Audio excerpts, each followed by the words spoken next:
Bienvenue. Aujourd'hui, on plonge dans un dossier juridique assez technique. C'est un document qui s'appelle un mémoire en réplique. En gros, une réponse argumentée. Elle vient d'une association pour l'environnement, l'APE, et elle est adressée au tribunal administratif de Toulon.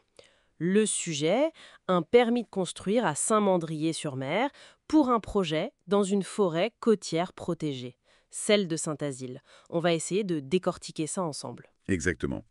Le conflit, il oppose cette association, l'APE donc, à la commune de Saint-Mandrier. L'asso demande la suspension d'un permis. Il date du 13 janvier 2025.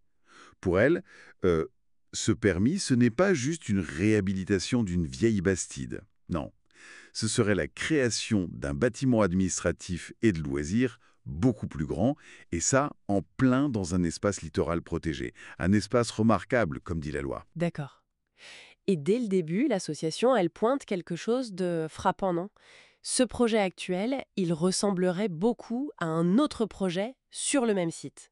Un projet qui avait déjà été stoppé par la justice en 2023, justement à cause de la loi littorale. La mairie, elle dit avoir réduit le projet, mais la PE, elle pense que c'est un peu la même chose. En gros, on vide la vieille bâtisse, on démolit des annexes et on reconstruit beaucoup plus grand autour de quelques murs restants. C'est ça l'idée. C'est le soupçon, oui. Un élément de contexte important. Mais la paix attaque aussi sur la légalité même du permis, sur des points très précis. D'abord, la procédure. Il y a un doute sur l'avis du préfet. La paix dit qu'il manque un avis conforme, c'est-à-dire un accord obligatoire du préfet. Cet avis, il serait nécessaire parce qu'une partie du plan local d'urbanisme, le PLU, a été annulée. Du coup, c'est le règlement national d'urbanisme, le RNU, qui s'appliquerait dans cette zone. Et là, l'avis du préfet est indispensable. Ah, d'accord. Donc si cet avis manque ou n'est pas conforme, tout le permis pourrait être illégal. C'est l'argument de l'association, tout à fait. Et ce n'est pas tout. Ils contestent aussi la consultation du public. Pour eux, ce qui a été présenté au public, c'était un projet différent, moins grand, et avec des infos sur les surfaces qui seraient trompeuses, ce qui aurait faussé l'information des gens, quoi. Justement, parlons-en de ces surfaces. L'assaut parle de manœuvre, c'est un mot fort. Qu'est-ce qu'il vise exactement? Bah, l'accusation est double, en fait. D'abord, la paix dit que les surfaces existantes avant le projet, c'est-à-dire la surface de plancher, grosso modo l'habitable, et l'emprise au sol, l'ombre du bâtiment, eh bien, ces surfaces auraient été gonflées dans la demande de permis. Gonfler? Comment ça? D'après la paix, en y mettant des dépendances en ruine qui compteraient pas, en ajoutant un garage qui, bon, selon les règles, n'est pas toujours de la surface de plancher, et surtout, il part d'une grande terrasse dite surélevée. Mais l'association dit, constate huissier à l'appui, que cette terrasse, elle n'existe pas comme ça. Ni la taille, ni la configuration décrite. D'accord. Ça, c'est pour les surfaces existantes et l'autre partie de l'accusation. Alors, à l'inverse, l'APE soutient que la surface de plancher du projet, elle, aurait été minimisée. Ils voient des incohérences dans les calculs du formulaire officiel, le CERFA, et surtout ils disent qu'on oublie de compter des surfaces qui pourraient être aménagées, sous les nouveaux toits qui sont en pente.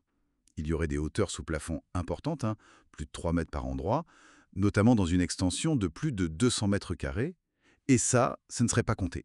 Hmm. Et pourquoi toute cette bataille sur les mètres carrés au fond? C'est si important? Ah oui, c'est crucial, Hmm.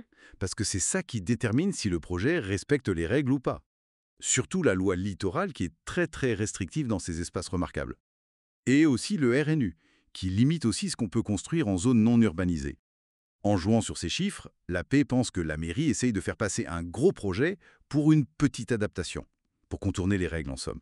L'association remet aussi en cause l'urgence invoquée par la commune pour démarrer les travaux vite. Oui, la commune dit on a besoin de place pour le centre aéré et puis le vieux bâtiment risque de s'effondrer.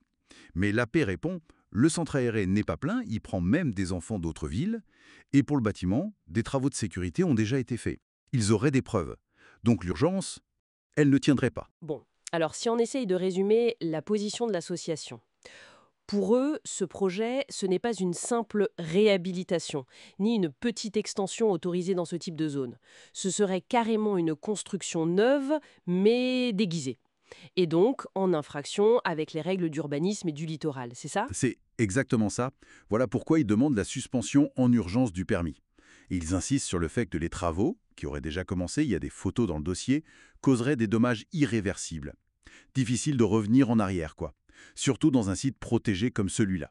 au-delà de ce cas précis, à Saint-Mandrier, qu'est-ce que ce dossier nous apprend plus largement? Ça illustre bien la tension qu'on voit souvent sur le littoral, dans les zones protégées, entre développement et préservation. Mais surtout, ça pose une question de fond, je trouve. Quand les informations de base d'un dossier de permis, ce qui existe, ce qu'on veut faire, sont contestées comme ça, avec des arguments techniques, des constats, comment on peut être sûr de la fiabilité des infos sur lesquelles l'administration prend sa décision, de la transparence du processus? Oui, c'est une question clé. Pour être sûr que la protection de ces endroits fragiles ne soit pas grignotée par des projets dont on aurait mal évalué la vraie nature au départ. Tout à fait. Comment s'assurer que l'évaluation se fait sur du solide, sur des faits vérifiables, avant que les pelleteuses arrivent et que les dégâts soient faits? C'est une interrogation qui dépasse largement Saint-Mandrier et qui mérite réflexion sur nos façons de décider en matière d'urbanisme.